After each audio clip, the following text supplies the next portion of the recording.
umutwe wa M23 wahaye gasopo ndetse wihanangirije perezida wa Congo Felix Antoine Tshisekedi nyuma yuko imigwano ikomeje kugenda iberara mu gihugu cya Repubulika ya Demokarasi ya Congo. Umutwe wa M23 waje kuba wihaniza perezida w'iki gihugu yuko natemera ibiganiro hagati y'umutwe wa M23 ndetse na Repubulika ya Demokarasi ya Congo biri buze kugenda ibintu bigenda birushaho kuba bibi cyane. Ubwo rero tugiye kuba tubiganiraho tubabwire umupasiteri waje kuba ahanura ibyari bube mu gihugu cya Congo. Ubwo rero turaza kuba turebera hamwe ibyo musenyeri wara muri Repubulika ya Demokarasi ya Congo ibyo yaje kuba atangaza kubyerekeranye n'umutekano muke uri muri demokarasi muri Repubulika ya Demokarasi ya Congo. Bwero ngo mubane natwe gusa turaza kuba twibanda cyane ku butumwa M23 yageneye perezida wa Repubulika ya Demokarasi ya Congo Felix Antoine Tshisekedi. Kandi subscribe dukomeze kubana mu buryo bugiye butandukanye.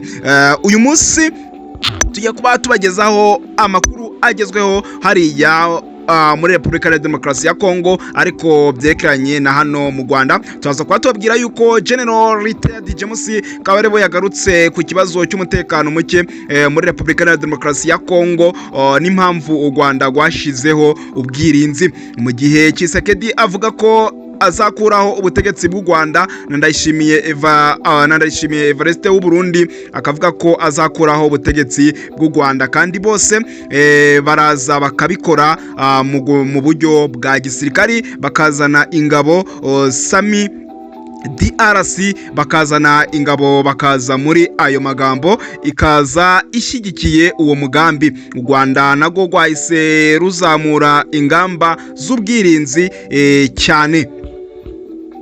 Rero yakomeje asobanura ko u Rwanda rutigeze n'umunsi n'umwe rutera Congo. Ngaho nguko rero reka twite cyane tubabwira M23 yaburiye leta ya Congo ko nikomeza kwanga ibiganiro yisanga bayigezeho Kinshasa. Tshisekedi ntabikozwa. Kuri wa 26 nibwo umutwe wa M23 wasohoye itangazo igira inama leta ya Kinshasa ko mu gihe yanze ibiganiro hagati y'impande zombi uyu mutwe uri butere Kinshasa gusa perezida Tshisekedi we ntabwo akozwa iby'ibiganiro. M23 mu itangazo yasohoye yagize iti ihuriro Alliance Freva Congo afuse M23 risubiyemo ubusabe bwaryo bwo gushyigikira bwo gushakira igisubizo cya politike ku kwihangana ririmo kubera mu burasirazuba bwa Repubulika ya Demokarasi ya Congo kugira ngo habeho amahirwe ku buryo bw'imiyoborere ndetse n'amahoro arambye. Ubutegetsi bwa Kinshasa n'imbaraga zabwo cyane cyane ingabo za FARDC, FDLR,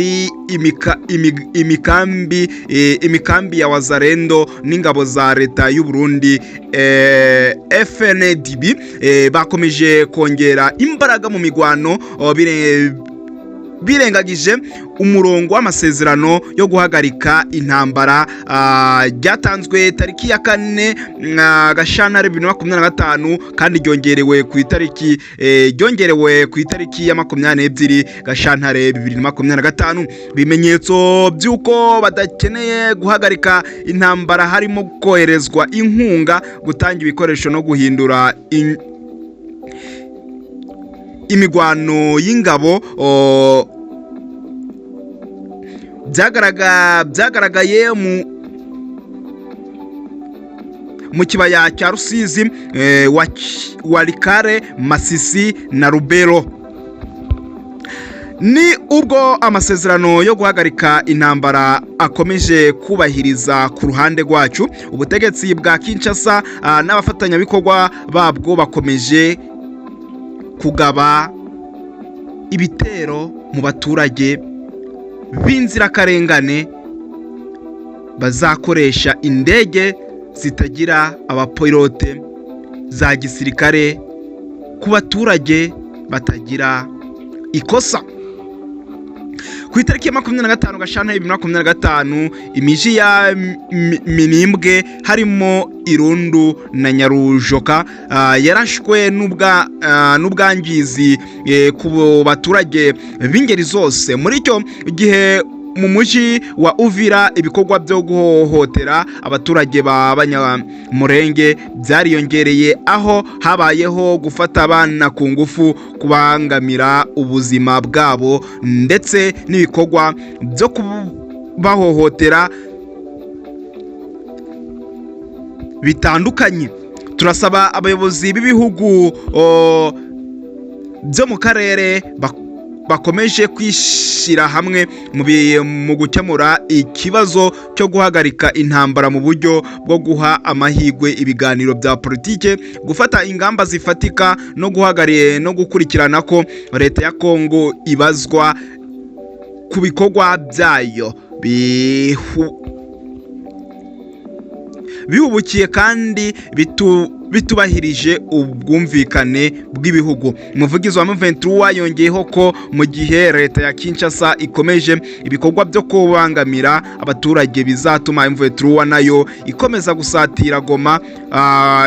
gusatira Goma nk'uko yabisezeranye.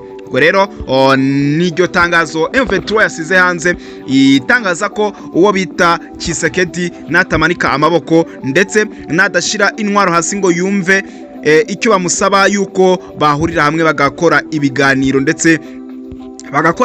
hagati ya M23 ndetse n'ubuyobozi bwa Kongo biri buze gukomeza kuba bibi cyane. Umupasiteri gose umuhanuzi Prophet Bishop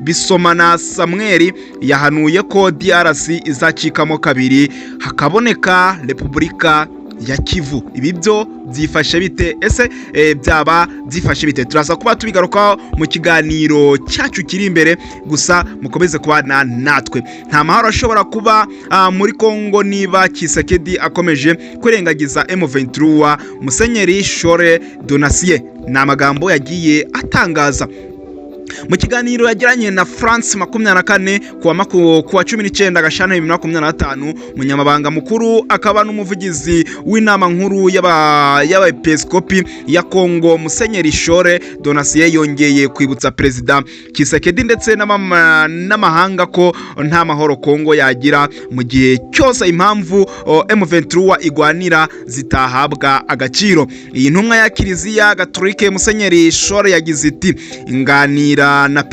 Perezida Tshisekedi nakomeje kumva yibanda cyane ku kuvuga ko M23 ari igikoresho cy'u Rwanda, maze nanjye nkamwibutsa ko uko byagenda kose ari abanyekongo bagenzi bacu, bityo ko tudashobora kugira amahoro mu gihe cyose impamvu ituma bagwana idahawe agaciro. Musenyeri Shore kandi yabwiye France 24 ko ubwo bari mu biro bya Tshisekedi tariki ya 3 Gashyantare uyu mwaka 2025 bakomeje kumwibutsa ko agomba kwemera ibiganiro bimuhuza na M23, cyane ko ariyo nzira yonyine yageza Kongo ku mahoro arambye. Kuganira na M23 niyo nama twamugiriye kandi niyo natwe dushyigikiye. Mu gihe M23 yahurira ku meza amwe n'abandi bayobozi bagize leta ya Kongo, waba ari wo mwanya mwiza wo kuganira ku buzima rusange bw'igihugu. Mu burasirazuba bwa Kongo hamaze igihe kinini harangwa n'umutekano muke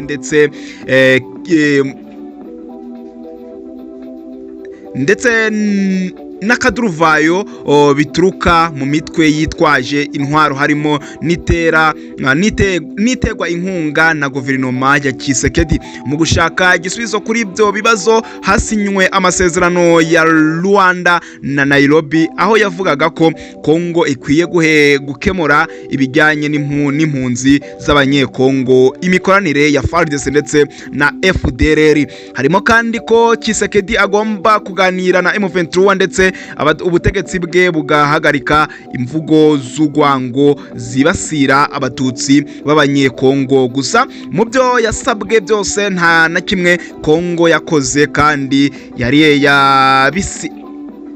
yarabisinyiye. Iyi ntambwe ikomeje gutegwa na Kiliziya Gatolika ije ishimangira iy'abayobozi bo mu karere bagaragaje ko inzira y'ibiganiro no kubahiriza ibiri mu masezerano aricyo gisubizo ku bibazo by'umutekano muke wo muri Kongo ndetse n'akarere muri rusange.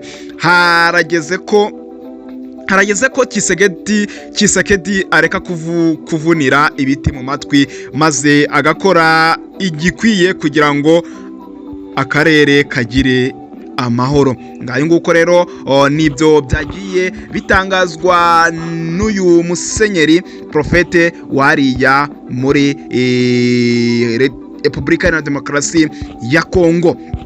Ni muri uwo mujyo hakomeje kugenda hagaragara ibintu byinshi bigiye bitandukanye, aho gose amakimbirane hariya muri Kongo akomeye kugenda acaracara. Abagera kuri 20 bapfuye, abandi 30 barakomereka mu migwano yahuje ingabo za leta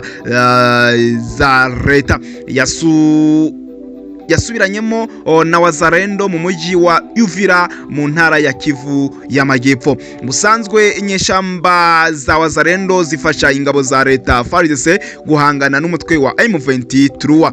Ukuriye ubuvugizi muri zone ya Uvira Mpanzu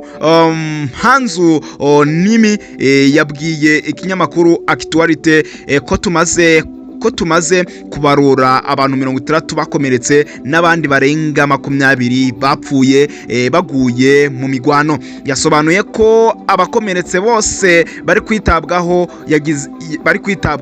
Yagize ati twakiriye abantu bose bakomeretse, hari abajyanwe mu bigo nderabuzima ariko hari n'abajyanwe ku bitaro bikuru bya Uvira aho turi kwita ku bantu bose bakomeretse. Nguko imigwano ikomeje hariya muri Repubulika ya Demokarasi ya Kongo, abaturage bayikomeje kugenda babigenderamo. Munyemerere dusoreze kuri aya magambo akomeye cyane ya Prophet Bishop Sibomana Samuel yahanuye ko DRC izacikamo kabiri hakaboneka Repubulika ya Kivu. Prophet Bishop Sibomana Samuel, umushumba mukuru w'itorero Shakina Glory Church ku isi, akaba umunyekongo utuye muri Leta Zunze Ubumwe za Amerika, yahanuye ko abanyamurenge batuye muri DRC Kongo bagiye kubona amahoro kuko umutwe wa M23 uzakomeza kugwana kugeza ubwo igihugu kizacikamo kabiri hakaboneka Repubulika ya Kongo. Mu buhanuzi bwe bwatangajwe muri Gicurasi 2024 yatangiye agira ati buriya intambara yose nimbi, nta ntambara nziza ibaho kuko intambara irasenya ntiyubaka, ariko iyi ntambara yari iy'amasezerano. Twari dufite amasezerano yuko abanyamurenge bazasenyegwa bagasigasira ku busa, ariko nyuma yo gusenyegwa hakaba amahoro kandi igihugu cy'imurenge kikongera kikibukwa. Ndetse tukaba dufite n'amasezerano yuko Kongo izacikamo ibice, hazabaho Repubulika ya Kivu, niho abanyamurenge bazagira amahoro, bazongera bagatunga inka ziruta izo batunze, kandi izo nka ntibazongera kuzitunga nk'uko bazitungaga. Buri muntu azagira ifamu ye mu buryo bwa kijyambere. Yasobanuye uko ibi bizashyirwa mu bikorwa abanyamurenge bakagira igihugu cyabo bwite. Agira ati icyo cyizere tugihabwa n'Imana yacu. Kera abanyamurenge bayoborwaga n'Imana, nk'ubu hari ijambo bavuga ko Imana y'inganji, Imana y'ibubembe n'imana y'umurenge. Iyo mana